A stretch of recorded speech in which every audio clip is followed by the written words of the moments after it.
are friends who live on mountains. We are friends who talk good games and other stuff.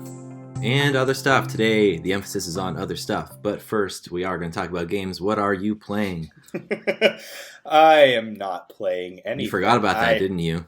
No, I didn't forget about it, but I was driving so far, so I played nothing. Road Trip. I played Road Trip. Oh God, I played Desert Bus. Yeah, Desert Bus. I played 66 hours of Desert Bus this week. Oh man, you know what? I didn't think you actually asked me for things to listen to while you were on the road, and I didn't say the Earthbound Bus song, but it would have been perfect. Just for like 40 hours straight. What are you playing? Oh, come on. Animal Crossing? You might have heard of this game. I've heard of it. I'm just happy that it's not Trials of something or other. Trials of Animal Crossing. Yeah, there are no Trials of Animal Crossing. It's sweet and happy all the way through. Well, yeah. Well, there's the crushing debt that you absorbed from Tom Nook. You live through that. He asks you, he's even kind of more of a dick in this one. He asks you to do way more stuff. Is he higher on your list of shady characters? I think he was already pretty up there, but so the thing he does in this time, or at least as far as I've gone, this is the shittiest thing he's done so far, is he realizes that he's invited a bunch of people to come live to the island that you moved in on, and forgot that he promised them fully equipped houses when they arrive. So it becomes your job to go collect a bunch of wood and other materials and build the houses and furnish them for him. So I'm going to put you on the spot. Rather than our short segment today being a bunch of Quora questions about video games, I kind of want you to do like a 3-minute review of the new Animal Crossing. Oh, okay. All right. Longtime fans of the series will immediately find themselves in very familiar territory. The series has really, the core mechanic of it hasn't changed at all. Basically, you're a guy. For some reason, you have moved to a place with a bunch of animals. You're a human-ish. Mm-hmm. You're a humanoid. And you're just like, fuck it, I'm going to go live on an island with some cats. And it's great. It's pretty fantastic. And it's kind of up to you, like how you want to do it. So like if you want to, you're not really forced or pressured to do it, but like the game inspires you to pay off the loan on your home when you get there, get a larger home, pay off that loan, and continue until you have like the biggest house you can have. There's a lot of collection aspects of the game, so you can collect furniture, you can like really theme your house or the rooms in your house to a certain theme. There's a mechanic where your house is regularly scored based on like how well it's put together. There's like a feng shui calculator and all kinds of stuff like that. You get prizes for getting a really high score on your home. You can collect fossils, you can collect bugs, you can collect fish. You can either sell them or donate them to a museum and like build out a really cool museum. So if you're into like the collector aspect of things, it's very like gripping. I am certainly into that. And then otherwise, you can kind of sim town it. It's not Sim City, it's like Sim Town. Uh-huh. Sim Town is actually a sim game. I don't know if you remember. We didn't talk about. We should have when we were talking about simulators. It was like Sim City for like 5-year-olds basically. It was like adorable. Really small scale. Yeah. So it's kind of like that though. Like you can kind of lay out like where people live, where the shops go, kind of like you can lay down roads and routes and stuff. Anyway, I'm going to give this game a 96 out of 100 on the Trace scale. There's a couple quality of life updates that I wish they could make. How's the soundtrack?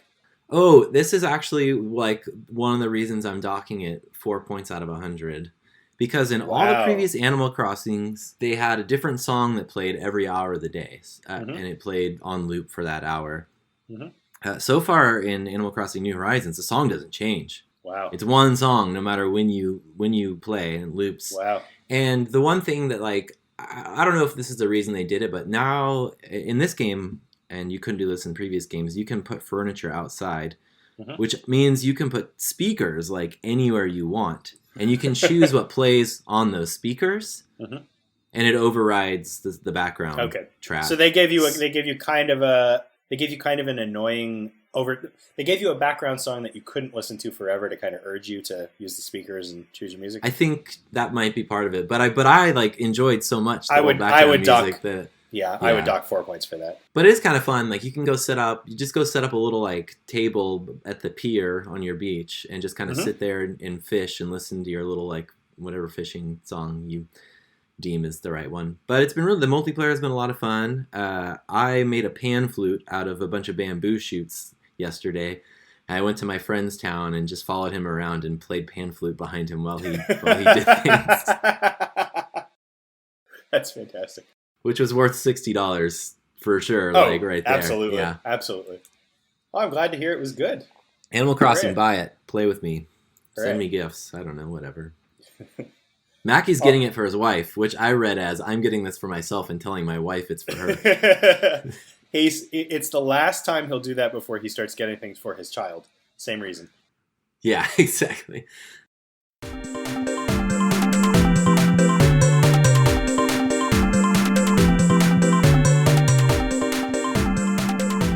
And getting on right to our main topic. Our main topic this week is aging gracefully Lego.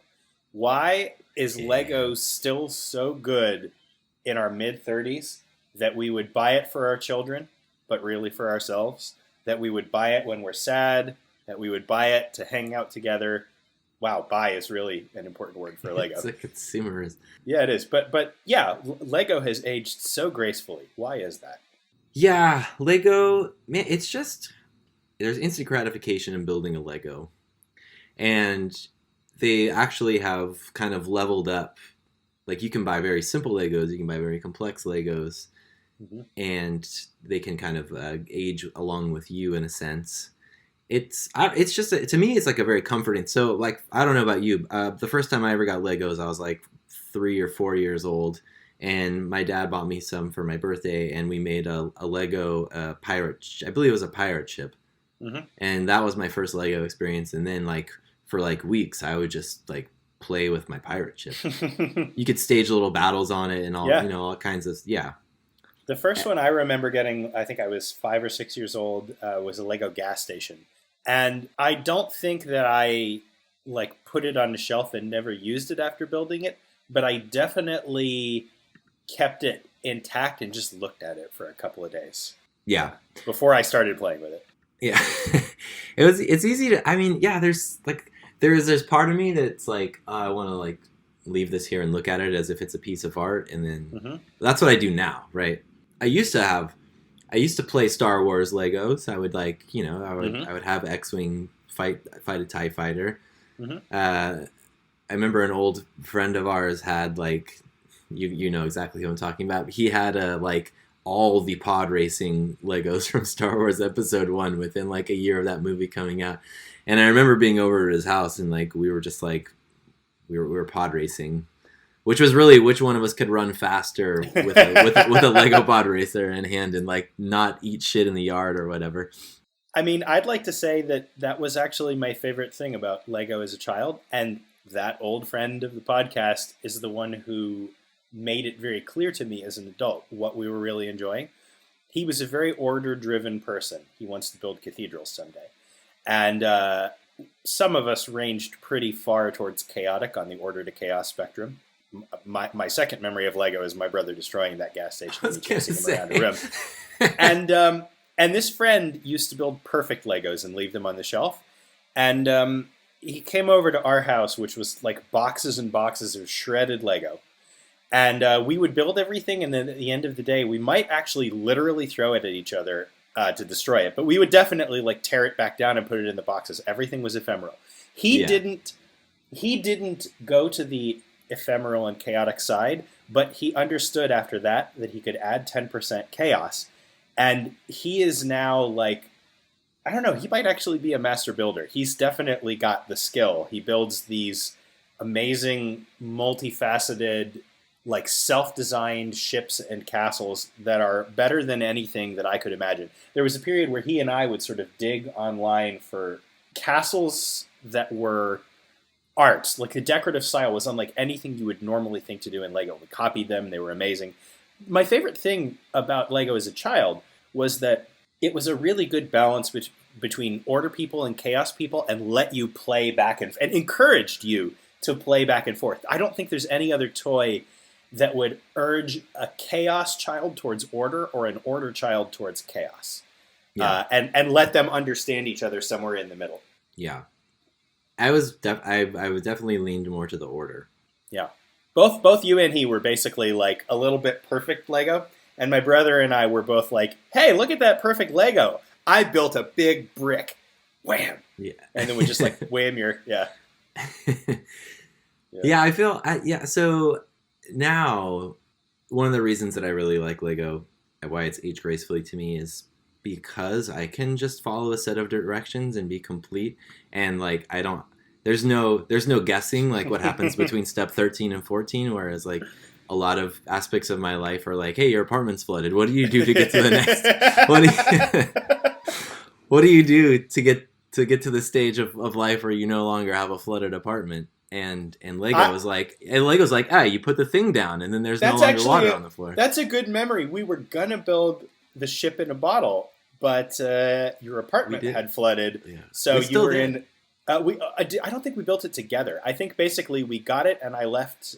Oh. We sent 2 to you and I took 1 back in a bag. That's right. Your life was a little too chaotic to build ship in a bottle.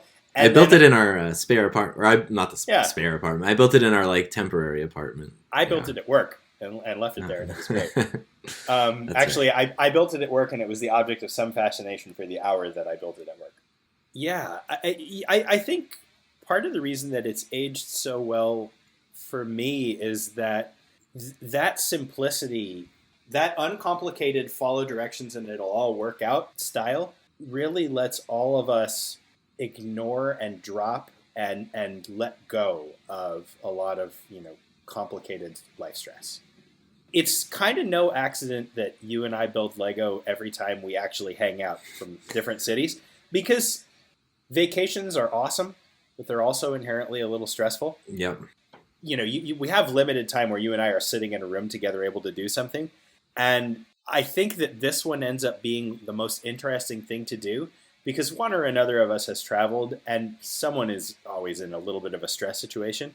It's really great to let that go. Yeah, I like how it becomes...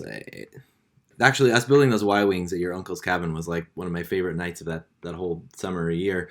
Yeah.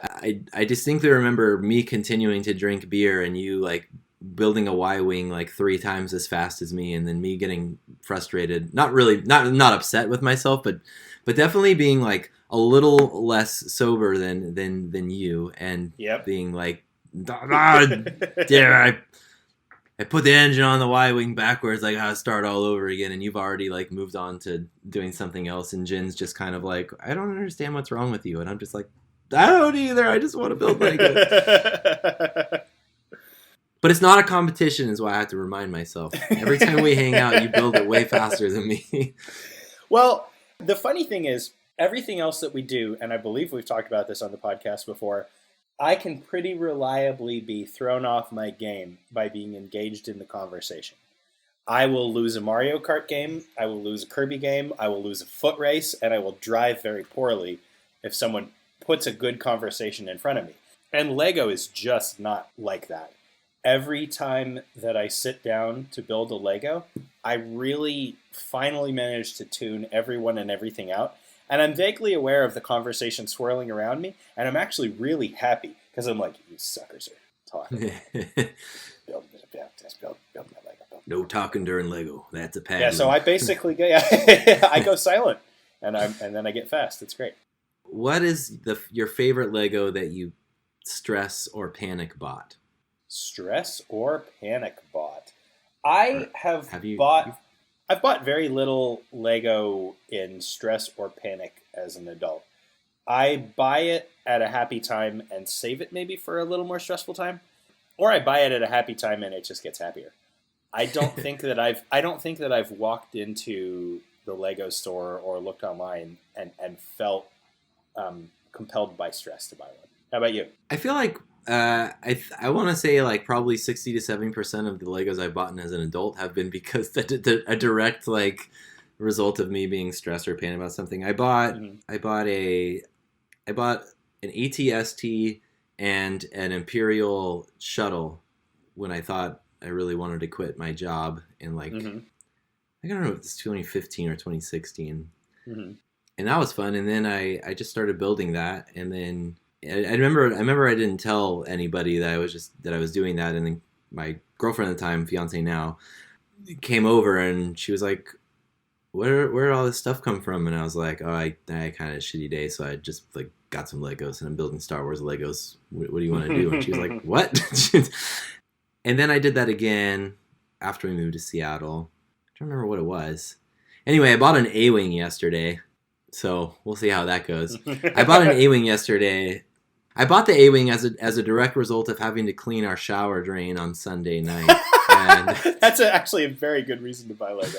And the shower drain kind of gave me a scare. And then the next morning, I was like looking through shower supplies, and I was like, "This is stupid. I don't want to like buy shower supplies by themselves. So I'm going to throw an A-Wing in the order as well." I'm looking forward to that. But maybe I should do what you do. Maybe I should just start regularly buying Legos and saving the boxes because I don't get to build this Lego until like a week at the earliest. So. Yeah, have a supply. It's actually pretty nice. I want the Baby Yoda Legos. There's Baby Yoda Legos? Okay, yeah, another reason that Lego has aged gracefully, it's not just that it's kept up with us by age or that it's got age-appropriate stuff. It's that since it's easy to tune Lego out, like not very many people are close watching, the Lego trades. You get about twice a year this really pleasant surprise, like someone has released a nice movie and you didn't know anything about it. The Ship in a Bottle was a really nice surprise. I remember Harry Potter Legos being a very nice surprise. Some of the Technic stuff has been a nice surprise. You just dig in and someone tells you, oh, did you know there was a rocket? You're like, yeah, I knew there's a rocket. No, there's like a 5-foot-tall rocket. And you're like, oh my God, that's not the rocket I remember. Right. So the sets themselves are pleasantly surprising at least a couple times a year for me. Yeah, there's a really cool line of like, I don't even like really care about classic cars or anything, but they have like this line of like kind of fun looking classic cars. I care a small amount about classic cars, and I've come very close to buying one of those. Yeah, the one that I'm like, I've had it on an Amazon wish list for like 4 years now is like this VW camper van. As my the first like one of my dad's first cars was like a VW camper van, and so I was like. And he's the one that introduced me to Lego. And then one time I was thinking like, oh, I should get 2 of these like for his birthday, and then like I'll go down and build one with him. And then I was thinking like, my dad doesn't want to build this shit. There's no way he wants to build this shit. Though, I bet he would not. He might. I bet he might at least like if you built it and put it on his desk without telling him. Yeah. I mean, now it's on the podcast, and I'm sure he listens to the podcast. But now, I mean, it really would be nice. You could build it, just pop it on his desk. I might do that. That. Don't listen to this episode, Dad. We got ideas. What's your favorite impulse Lego buy? Like, truly, you had no intention and you got it and it made you just that much happier. Oh, man. I bought a Lego prison once. Neat. Police station. I guess it wasn't a prison. It was a police station. It had a helicopter. It had, like, one of those wagons where you can, like, load up a bunch of prisoners. Yep. Yeah, it was like right after my birthday one year. I was in college. We were in Toys R Us because one of my roommates wanted to. I think we went to Toys R Us for like a midnight release of some video game that he wanted, and I bought a Lego police station while we were there. I remember being like, "Can I buy something if it's not a video game?" And they were like, "What?" And I was like, "I want to buy this Lego police station." And the guy was like, "Okay, I guess. Like, sure, whatever, man." Like. So everyone was like coming out of there with like BioShock 3 or something, and then I was like, well, I bought some Legos for myself. That was my favorite one. Something horrible happened to the helicopter of that. Like, I don't think I can talk about it on this podcast. I think it was it was not good sad. What happened to with this helicopter, but I'll tell you afterwards. I think my favorite impulse was the very first time I went into a Lego store in Northern California and had no idea there were Indiana Jones Legos, and walked out with a Temple of Doom car, which is to this day the only thing I like about Temple of Doom. I loved that scene. I loved that car. I loved getting that car as a Lego. I loved building that car. I still have that car. And the little dudes are actually, like the little dudes with guns, little gangsters, are super multi-purpose. Go into your office and just like put a little dude with a gun on a desk. Holding someone up. Great surprise. Very nice surprise. I have a sad. Do you want? I want to talk. Like, what's your? I want to talk about sad Lego experiences. Yeah, There are such a thing. there are. I was in Copenhagen last year, the home of Mm-hmm. Lego, and my friend and I had a plan. We rented bikes and we were biking around Copenhagen. It was awesome. And I was like, oh, let's make sure we go to the Lego. Like, they're like the Mm-hmm. flagship Lego store. It's got to be sweet. For whatever reason, they closed like 3 hours early that day, and it was the only day we had in Copenhagen to go do that. That's So really sad. we showed up to the Lego flagship store, and like the hour signs on the door like indicated that it was supposed to be open for like 2 more hours, Ah. and it was very close. But I peeked in the windows, and it looked really awesome. But it was definitely a sad Lego experience. I don't have any sad story that I can think of. My Lego life. I mean, I have had, people have destroyed my stuff and I've been sad about it, but I wouldn't really say any of that story worthy. Are you looking forward to building Lego with your kids? Would you even say that's like one of the primary nice reasons to have kids? You know, it's really funny. I've seen multiple friends of mine who I went to college with, who have children now. Like for whatever reason, like 2 or 3 times in the last 2 weeks, it's been like so and so's first Legos, and I'm like, oh man, what the hell? That's because they're all stuck. They're stuck inside right now. Yeah, well, that is part of it. That is definitely part of it. But they're also all like the children that they have now are all like the appropriate age to be actually like Hmm. building Legos, and I'm like, oh man, I'm really looking yeah, forward that's to a it. pretty. I was gonna say, yeah, that's a pretty good reason. Actually, another reason it's aged so well is because while you can engage at your own age level, you can always go back and engage at the other age levels. It's not just that there's a kid there and you're having all this fun seeing the kid enjoy it for the first time. A lot of the like kid sets are still great fiddles. Yeah, My daughter is only 2 years old. She's just got Duplos, but I will sit. I would rather sit and play with her Duplos than handle most things nervously in my hands. Like Duplos are an excellent thing to just have in front of you while having a conversation with another adult. First, because you have something to do with your hands, and second, because you can undermine either yourself or them by putting Duplos in the conversation. You're like, I'm sitting talking with Jen, and she's like, and I think the Fed is going to lower interest rates, and should we have stocks? And I'm like, a Duplo tower. And then she's like, what is, no, that's not the conversation we were having. you know, what you should have told her actually is that Legos have appreciated better than gold for like 30 years now. You So can you, another reason that they've you aged can have gracefully is yeah they're an they've investment. actually aged very well. Lego, I not a know. sponsor. Yeah, my parents are probably kicking themselves right now because I know at some point they donated like a bunch of my childhood Legos to. Well, they're probably not kicking themselves because they donated my Legos to kids who needed toys, which is a great thing to I'm do. not I'm not kicking myself at all. I, as an adult, gave old friend that we've been talking about 3 fat tubs, like 40 pounds, 50 pounds of Legos. And I'm not kicking myself because like I would have used them once a year and he built an honest to God cathedral. And Yeah, then I think he tore it down to build a spaceship. It's amazing. It's just amazing. I would like to have that policy be something that we do in real life. We should tear down all the cathedrals and use the parts for spaceships. Nice. I want to ride on the USS Sistine Chapel. For me, another reason, actually, speaking of the cathedrals, another reason that Lego has aged gracefully is you don't really develop artistic sensibilities until you're a little older than a kid, and you keep developing them for the rest of your life. And I find that Lego has actually tracked pretty well with my slow developing artistic sensibilities. I'm not going to get the guy's name right, but back to the beautiful castles. I think his name is Derfn Caendel or something like that. I'll try to find his That work. has I'll to be try his to. name. There's no way I'll, it wouldn't be yeah, Derfn Caendel. yeah. I'll try to link it in the published version of the podcast.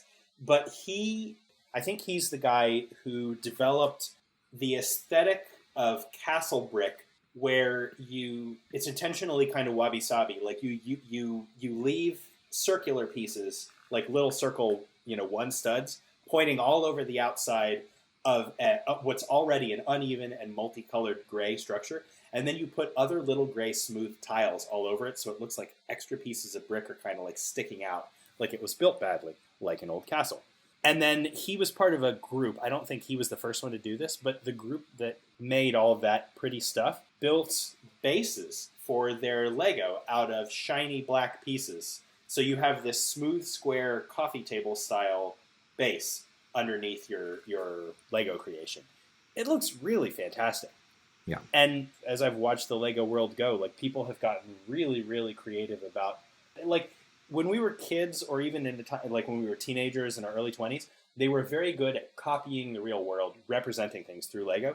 But I think now, actually, you see it a lot in the Lego movie. We have hit more of a yellow submarine phase where it's beautiful Lego for Lego's sake that doesn't exactly have to, represent or resemble the real world. It's just its own really interesting art form. Did you know there's a Beatles yellow submarine Lego set? Oh my God, I want that. I saw it the other day and I got actually kind of upset. But okay, I one last question. Where do you want, like, what's the one thing that you want Lego to do that Lego doesn't do, or what should they do next, or what's your future idea for Lego? I don't think Lego has really ever done a great job capturing the geological, topographical world. Like, I kind of want Lego mountains. Yeah. I don't think Lego has done a great job capturing the natural world yet. Well, like Lego artists have, but I would like to see some of that come back to kids. You know what I would actually really like to see? In the spirit of the idea group, the ones who made the ship in a bottle, I would like to see more of the most fantastical and artistic creations. The Lego Land creations, the ones that go on tour, the ones that master builders make, come back as collector sets. I'm very happy to buy all the Indiana Jones that you'll sell me. That's not true. I literally only have that car. But I'm so much more interested in kind of Lego art pieces that are translated into consumer goods. The beauty of Lego is this wonderful meeting point between the creative space and the consumerist space. So take the most creative stuff and sell that to me. I want that. Yeah. I think it'd be cool if they, and I don't have like a good plan of how this would be implemented, but something that would be neat would be for parents who have kids who are entering the Lego age. If they sold combined kits or something, or like half of it was like parent-child kit, more advanced, the other half was not as advanced. But then you come together and you build this thing together. That would be very nice. I think that'd be pretty fun. That would be. I'm trying. I don't know. I'm like struggling to think of an example of like what that would be off the top of my head, but I'd be into that. Last question for me. What's your favorite custom that you ever built? Your own design. Favorite custom that I ever built? This is probably not my favorite, but this is the one that comes to mind because it was so stupid to me. My first grade teacher, her name was Mrs. Couch. And Mrs. Couch has entered the podcast and will now never leave. Yeah, yeah, I know. And it was spelled like in some insane German way that didn't look like couch at all. But there was some sort of little like arts festival thing or whatever in first grade. Everyone like built something or like made something and then brought it in. Like they showed it in the cafeteria or whatever. I made a couch out of Legos in honor of my teacher, Mrs. Couch. And it was serious. It was like just a big blocky couch. Like it was like a rectangle. A rectangle, but like the edges were, propped up more to resemble a couch. Did she think that was the cutest thing she'd ever seen, or did she have no heart? She at least acted like it was the cutest thing she'd ever seen. Yeah. My favorite. I wrote on a piece of paper, "A couch for Miss Couch." Oh. Okay, I can't top yours at all. My favorite custom that I ever did was, for many years, I had 4 pixelated Final Fantasy I characters hanging. Yes. That made me very happy. I was very happy about that when I came over to see them. Yeah, Lego is awesome. We have nothing else to say, and who needs to say anything else about it? No. Go build. Go build. Less talking, more bricking. We have been the friends who live on mountains. We have the friends who have talked Legos. See y'all next time. Bye.